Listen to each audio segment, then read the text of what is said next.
Hey guys, Jay here. How you all doing? Nice Sunday morning. We're expecting 10 to 14 inches of snow. I'm already sick of it, and we haven't had that much really. But my video today is going to be about participating in Rei Watanabe's 1,000 subscriber contest. Ray, congratulations on 1,000 subscribers. That's fantastic. Really proud of you. You do great work. And it's starting to show. It's hard work pays off, doesn't it? So congratulations again. And what Ray had asked us to do was show us your favorite card and give us the story behind it. Well, I'm going to go ahead and show you my card, my favorite card. Thank goodness it's still in my possession. If you haven't heard the story about the card, I'll shoot up there and tell you about it. So here it goes. Well, this is my second favorite card. It's a 2001 Topps Archives Reserve Kyle Yastrzemski reproduction of his rookie card. I picked that up for $2 at my LCS. I just love the way it shines, the color on it's beautiful. And the reason I bought it was because my 1960 rookie card of Kyle Yastrzemski pretty much got lost in the mail, and I'll link up above the story on that one. Oh, sorry about that. Got big feet.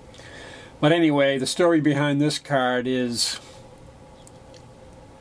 back probably around 1963, 64. I was 9, 10 years old, and back then in the schoolyard, we used to take our baseball cards and fling them up against the wall, and sometimes you'd get a leaner, you get to keep the cards. Sometimes they would fall down, and if you were able to get a card that you flipped and it landed on top of the other card, you'd get to keep that card. And if it fell on it perfectly square, you'd get to pick one of his cards out of his pile. And that's how I got this card. One of my cards flipped and landed dead center on one of his cards, and I got to pick this 1960 rookie card of Kyle Yastrzemski. He was one of my favorite players of all time back then, still is, and it was fun. We used to do it all the time. Of course, the guy I got this from was the bully in the group. He was short, but always had a big crowd around him. They always hung around him, and of course he couldn't stand up on his own. Always had his big guys around helping him out and pushing people around and so forth. So I finally got the bully back and took away his prized possession. But that's my story, and those were the good old days back in the early 60s.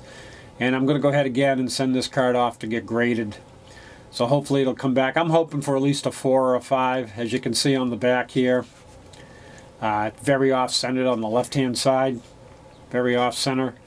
And I don't know if there's 10% of the card left. So I'm hoping it doesn't come back off-center. I'm going to do a no qualifier. That's probably why I'm thinking it's going to come back a 4.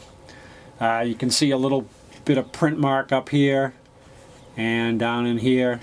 Other than that, the corners are fairly sharp, pretty good, and we'll see what happens. But I want to get this thing slabbed. So Ray, just want to wish you again congratulations on your 1,000 subs, and talk to you all later.